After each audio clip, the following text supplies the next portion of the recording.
Gente, é muito importante porque a Cris, ela tem 1.000 redes aqui. Falar de trabalho nas redes, no Facebook, site, é com ela. Ela já está aqui há mais de 15 anos, né, Cris? No Instagram não, mas nas redes sociais sim. Trabalhando com pesquisas de química. Cris, eu vou fazer uma breve apresentação, que eu espero não ter errado, tá, gente? A Cris é doutoranda em Química Biológica, com ênfase em Educação, Gestão e Difusão em Ciências, no IBQM da UFRJ. Agora, olha a quantidade de especializações. Especialista em Acessibilidade Cultural, Faculdade de Medicina da UFRJ, e em Políticas Públicas e Projetos Socioculturais em Espaços Escolares, pela Faculdade de Educação da UFRJ, além de ser mestra em Ensino de Química pelo IQ da UFRJ. E ainda ela é coordenadora do Núcleo de Apoio Pedagógico Especializado e está aí responsável pela acessibilidade do IQRJ. Ela me passou mais coisas, viu, gente? É que eu tive que tirar aqui por causa dos caracteres. Porque ela... Cris, continua aí a sua apresentação, por favor. Muito obrigado pela presença. Bem, primeiro de tudo, eu queria agradecer ao Caio pela oportunidade. Já tem tempo que a gente tem uma parceria, a gente gosta muito de conversar. A gente tem uma parceria de práticas, né, nas redes sociais. Eu estou, inclusive, isso eu vou contar um pouquinho mais à frente, mas eu tenho a honra de estar multiplicando uma metodologia que ele criou num outro espaço dele, que é a questão da metodologia da balbúrdia, né? Mas antes de tudo, eu queria Ficou começar. ótimo isso, metodologia da balbúrdia. Pois é, de divulgação científica. Então, eu também, além disso, no currículo Lattes, eu coloquei, mas a gente não coloca muito, né, na parte profissional, científica, que a gente escreve, né? Eu escrevi na USP um livro, tem uma história muito bonita, depois um dia a gente faz uma live só sobre isso, Só sobre né? isso. E eu queria começar e terminar com um poema, já que você é né, é um homem das letras também, e eu, como prima de Castro Alves, é prima tetraneta, né? Uma coisa assim lá para trás, né? E também tem uma história que também daria outra live, mas eu queria começar com um poema e fechar com outro, que são curtos, então dá para a gente ter espaço para isso. Então, meu livro Ebulições, ele é dividido em várias fases, como química, né? Várias fases, que são as seções do livro, que são água, vinho, é, café, a morfina e tudo mais. Então, nessa parte da água, né, que é tão essencial para o homem e que a gente, tanto o nosso planeta como nós, somos formados, a nossa maioria por água, né? A água permite as reações químicas, permite que os fenômenos aconteçam, tanto os físicos quanto químicos, como os físico-químicos. Eu vou falar um pouquinho de direito do homem. Direito do homem. Deveria ser direito de cada homem morar pelo menos em um casebre, simples, singelo, mas quentinho e aconchegante, que o abrigasse da chuva e do vento gélido. Deveria ser direito de cada homem ter educação e lá aprender o que realmente é importante, não o que interessa aos outros. Deveria ser direito de cada homem ter saúde, ter como ir ao médico, não só de posto de saúde, mas médico de corpo e de alma. Deveria ser direito de cada homem ter liberdade. Essa que ninguém compra e só conhece quem não a tem. Deveria ser direito de cada homem poder amar sem limite, poder caminhar de mãos dadas sem se envergonhar, poder beijar sem milímetros e sem maledicentes olhares, todos invejosos por sabermos usar o direito de amar. Poeta, não, isso aqui é na questão do direito de amar. Então, o início da minha live, eu queria trazer isso, porque eu acho que, apesar de eu ter escrito isso aqui um pouco antes de 2007, que foi quando foi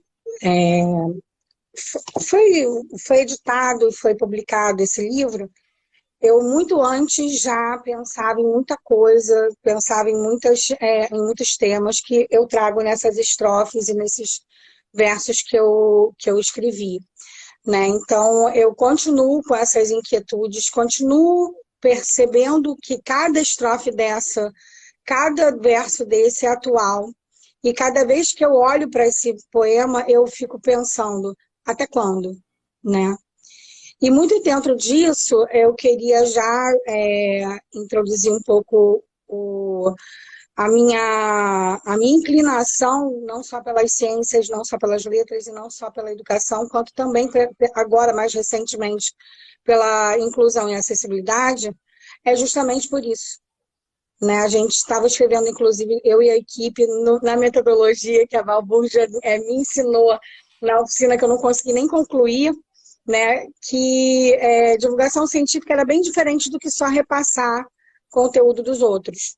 E aí eu comecei a buscar parceiros dentro das licenciaturas e cursos de bacharelado, de bacharelado com atribuições tecnológicas na UFRJ e fora dela, e esses alunos estão me ajudando como equipe, tanto no Pesquisas de Química como no Química Acessível, mas hoje eu estou aqui por conta do Química Acessível. Então, o Química Acessível está desbravando, está indo mais à frente, ele está adiantadinho, ele está produzindo mais. E a gente já falou sobre uma questão mais ligada à química, né, juntando a química e a acessibilidade fazendo um texto inclusivo. E hoje, ontem a gente lançou e hoje a gente está divulgando um texto sobre capacitismo no blog e desenvolvendo uma metodologia de divulgação nas redes sociais. A gente usa o Canva para poder fazer as artes, como vários fazem para poder botar feed bonitinho, com paleta bonitinha, que eu não sabia, mas meus alunos sabem muito bem. Então, eles estão utilizando disso tudo, dessas ferramentas gratuitas que a gente tem hoje disponíveis, né? E a gente está disponibilizando para debate, primeiro com embasamento, referenciando textos que são bem dentro da perspectiva que a gente escolheu, que é a PHC, e com confluências permissíveis com as problematizações dentro da teoria de Paulo Freire, né, que a gente sabe que a PHC e Paulo Freire às vezes batem de frente, mas a gente, né, acabou tentando ver uma confluência e a gente está trabalhando dentro dela.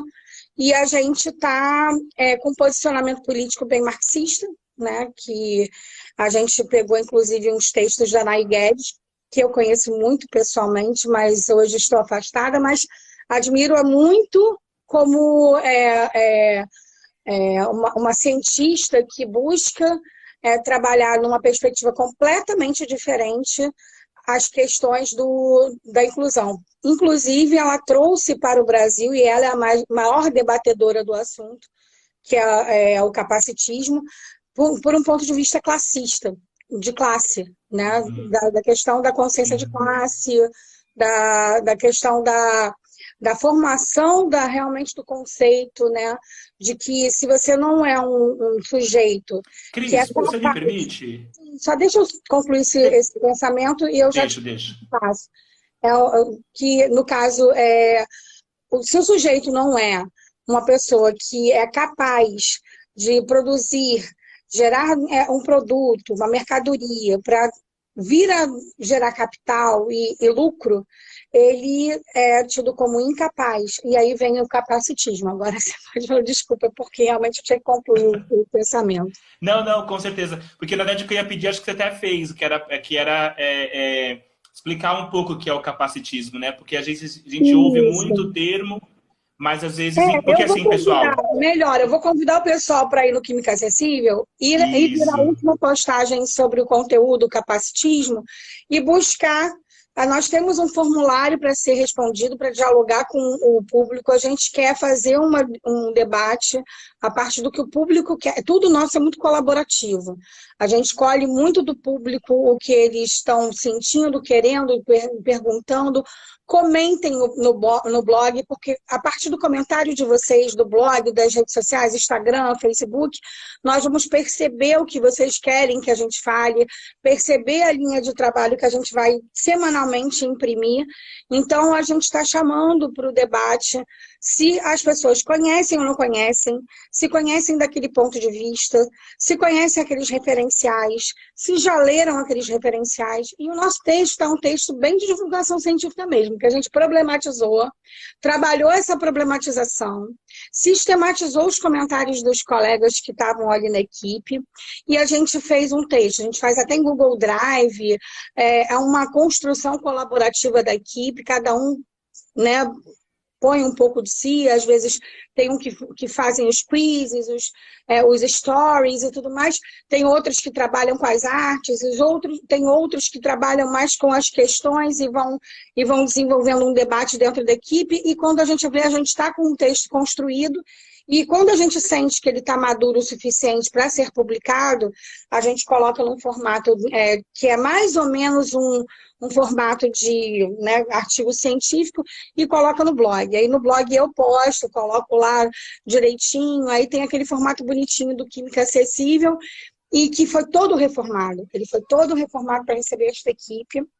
E a gente colocou o template que a nossa aluna Luana, que é uma aluna do CEDERJ, CCR, de ensino à distância, na realidade, ela faz licenciatura em Química. Luana elaborou um template lindo, o logo lindo, que ficou super bem, sabe, adequado a todas as redes sociais, inclusive ao blog.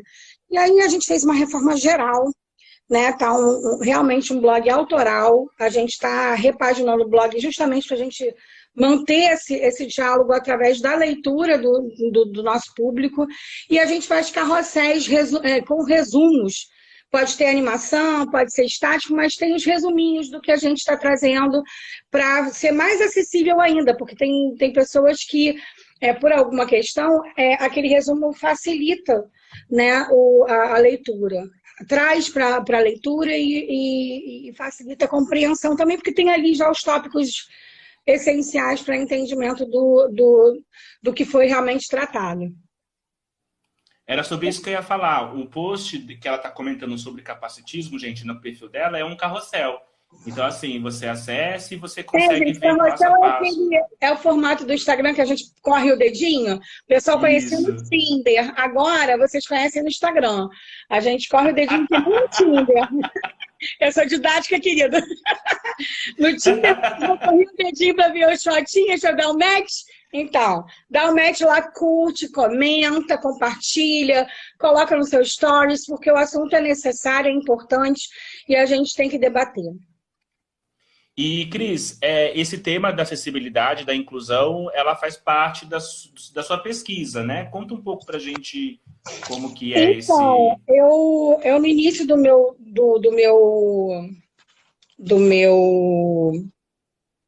mestrado, eu comecei a trabalhar com... No início não, no mestrado eu trabalhei com cegos, né? E aí eu comecei a ver o problema na universidade do surdo, né? E eu comecei a perceber que o surdo sofria muito.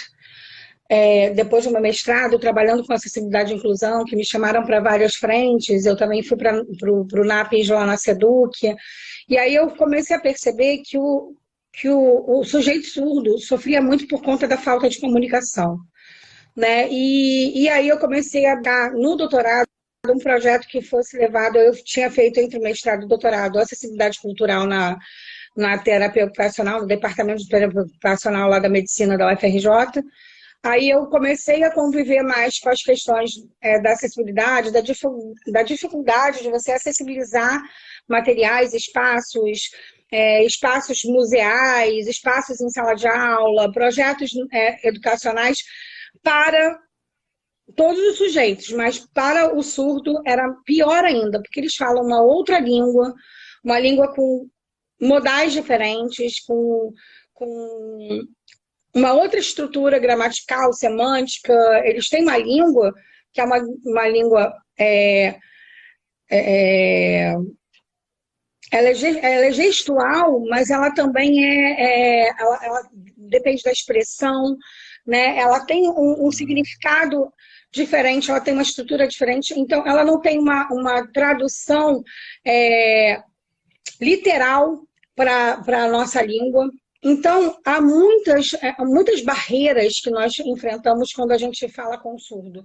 Então, a gente precisa de uma intermediação, que é a do intérprete Libras, né? Então, a gente está num processo de conquistas, de leis, de implementações, de mudanças de paradigmas com relação a essa cultura surda, a esse povo, essa comunidade surda, que dentro da comunidade surda tem várias comunidades surdas. O sujeito surdo, ele é muito diverso, então a gente tem que compreender muito mais para poder aceitá-lo na sociedade, aceitá-lo na escola, e parar de achar que a gente é que tem, eles é que tem que se adaptar ao nosso mundo, porque eles são minoria. Nós também temos que adaptar o mundo aos surdos para eles estarem incluídos nele, né? Porque é muito injusto, né, a gente massacrar essa comunidade, os colocando, né, num ambiente que eles não entendem nada. Eu, quando vou ao INES, eu sou a pessoa com deficiência. Porque quando eu vou ao INES, o INES é o Instituto Nacional de Surdos, eles falam o tempo inteiro Libras. Eu não entendo nada. Eu me sinto angustiada só de ficar um pouquinho lá e não conseguir entender a língua deles. Vocês imaginem eles estando o tempo inteiro no meio de nós sem entender nada. É o que acontece com os surdos em sala de aula, principalmente na química, que eles não têm sinais específicos na química quase. Uhum.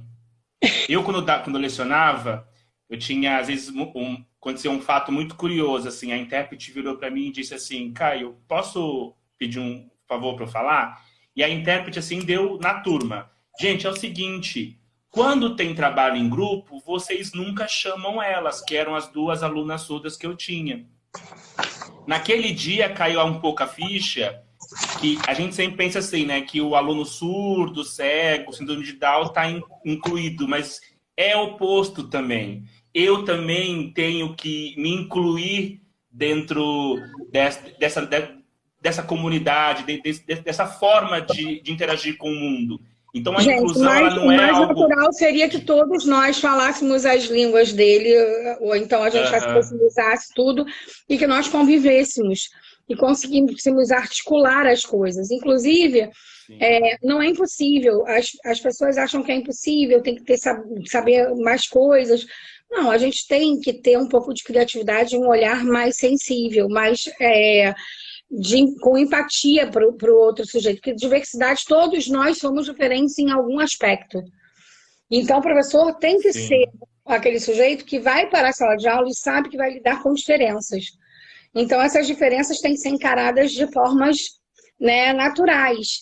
E trabalhar de uma forma, né, com uma linguagem mais simples, mais simplificada, mais resumida, com imagens, falando com o aluno com um pouco mais de sensibilidade, fazendo a interação social ocorrer dentro de sala de aula, fazendo os colegas se trocarem, porque entre as habilidades deles e saberes, eles trocam muita coisa. Pode falar, desculpa. Não, imagina, Cris, é que eu tô aqui preocupado com o tempo e, gente, eu prometo que eu vou trazer a Cris para a gente ficar 1 hora falando sobre isso, que é um tema importantíssimo. Como você prometeu que queria encerrar com uma poesia, eu acho que tem uns 2 minutos, assim, né? Porque a gente começou um pouquinho depois das 19. Então, se você quiser já ler a poesia e se despedir, porque eu não queria que cortasse, sabe? Eu vou me despedir e vou... fica tranquilo que eu sei que você tem toque. Ele é tudo perfeitinho, é tudo certinho, ele não gosta de nada erradinho, ele quer tudo direitinho, bonitinho, até botei os corações. Não me entrega, Cris.